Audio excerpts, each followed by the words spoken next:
Hey guys, it's Taylor up here, and today I want to talk about healing. And uh, people think of healing like physical healing, and break a bone, ask God to heal it immediately. Like if God wanted it to heal immediately, He'd snap His finger and you would never broken a bone.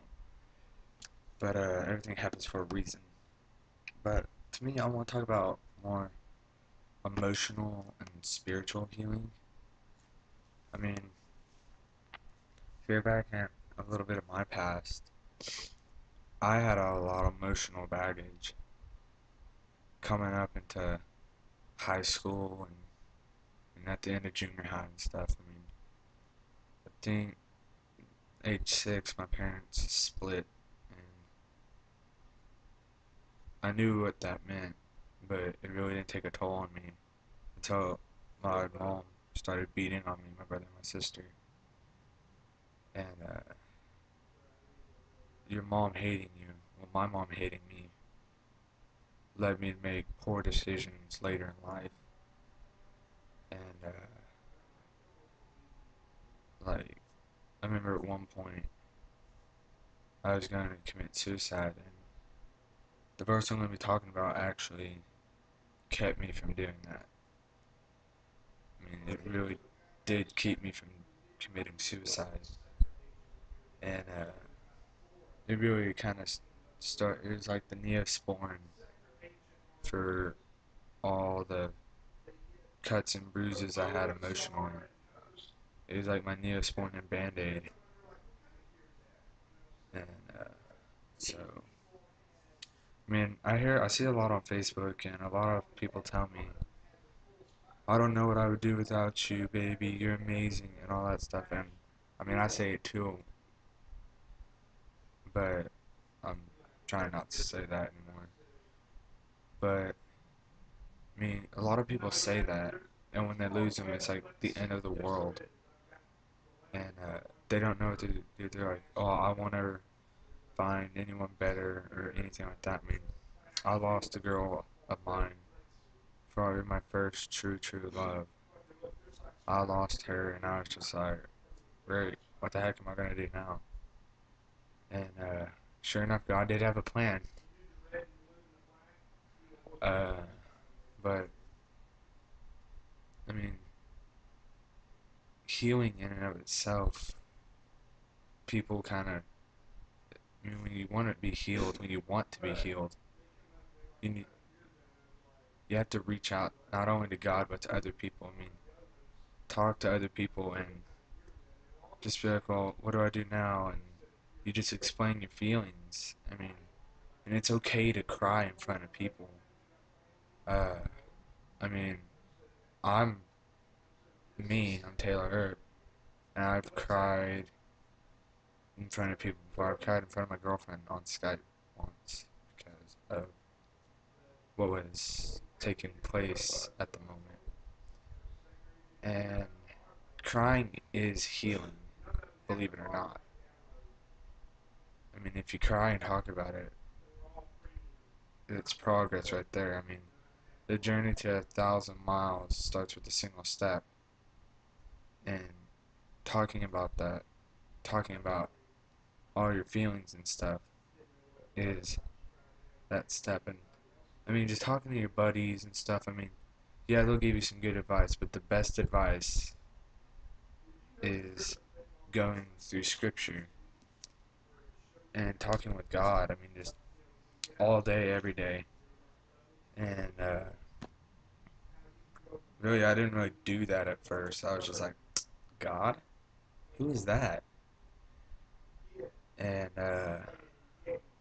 later in life, I came to know Him and been called to ministry. But a lot of people kind of reject healing. They kind of reject God's future for them because they don't really think, oh, great, God, what is He gonna do for me or anything? And in Jeremiah 29:11, it explains that, and Jeremiah 29:11 through 14 is the verse that really put in motion my plan, what God had planned for me. I mean, as soon as my stepmom spoke that to me, it was just like, I don't need to die. And so I'm gonna kind of go like 11, 12, 13, 14,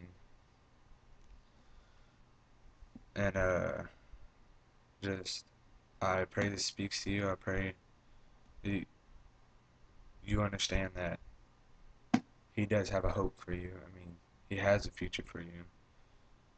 And well, in Jeremiah 29:11 it goes, "For I know the plans I have for you, declares the Lord, plans to prosper you and not to harm you, plans to give you a hope and a future." That right there kind of saves me in a way. I mean,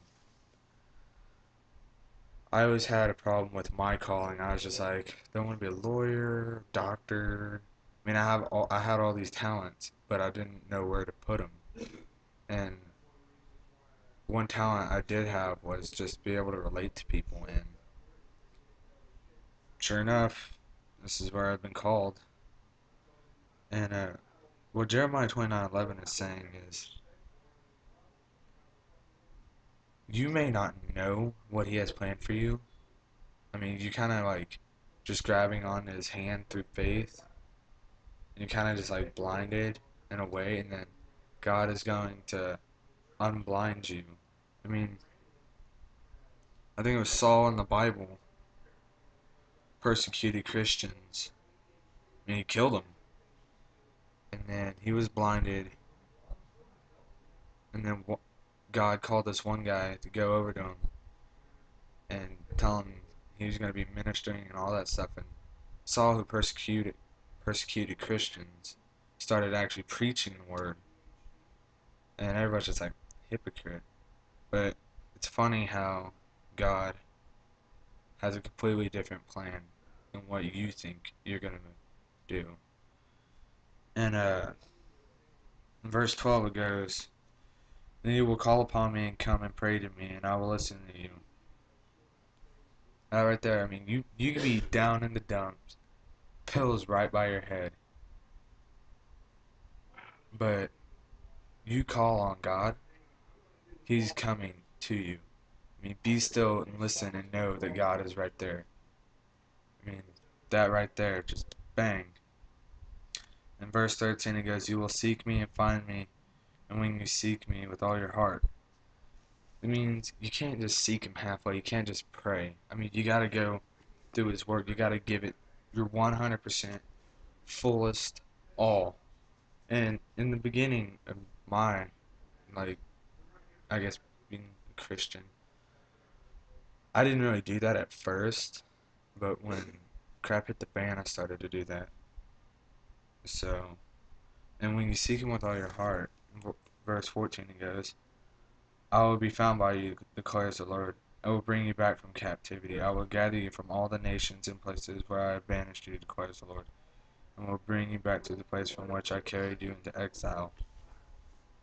What that's saying is, all this hellacious stuff, all this bad stuff, has just been happening to you, and it's bad, bad, bad, bad, bad, bad, bad. That is basically your captivity, and in a way, it's kind of like being a slave to sin. I mean, sin is like prison for us. I mean, it's something we can't really escape until we go to heaven. And what God is saying right there is, once you seek me with all your heart, once you go after me and have faith in me with all your heart and know that even though bad stuff will happen, He's still going to have you. He's still going to deliver you from evil. I mean, just, it's kind of a powerful verse right there. I mean, it basically explains, here's God, here's you. You seek Him with all your heart. It's just like bang, bang. You seek Him with all your heart, you guys are gonna collide, and he's gonna reveal to you your plan. I mean, I started to seek him with all my heart, and bang, I think like 2 weeks later, revealed my plan. And have I fallen away and have I sinned? Yes, I'm not Jesus, I'm not perfect, but I keep coming back even though I don't want to. I keep coming back. And I mean, if you want to be healed by God, if you want his healing hand on you, you have to seek him. You can't just say, "All right, God, heal me," and then not make an attempt. God will take out of 1,000 steps, God will take 999 of them for you just to turn around and take one towards him. I mean, all it takes is one step, one leap of faith to go and touch him and say, God, I trust you. I need you. Heal me. I mean, I hated my mom since probably the age of 6. I mean, the age of 8 is when I truly did start to really hate her. 14, Falls Creek. I was wearing this exact shirt. I remember crying for 3 hours, taking a leap of faith and asking God to take it all away, to take the pain away, because I was done with it. And sure enough, God did that. And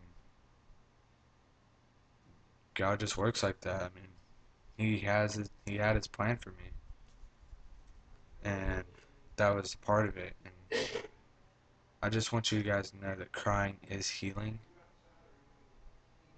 If you want healing, you need to seek God with your all. I mean, don't be afraid to go out on Facebook or something and cry out to God and just be like, God, I need you now. And I pray this speaks to you. I pray if you guys need anything at all, just message me on Facebook and I will try and get back to you at my earliest convenience. God is here for you more than I am, and He loves you. I love you, and just pray this speaks to you. Uh, God bless, man. Be praying for you guys. God bless.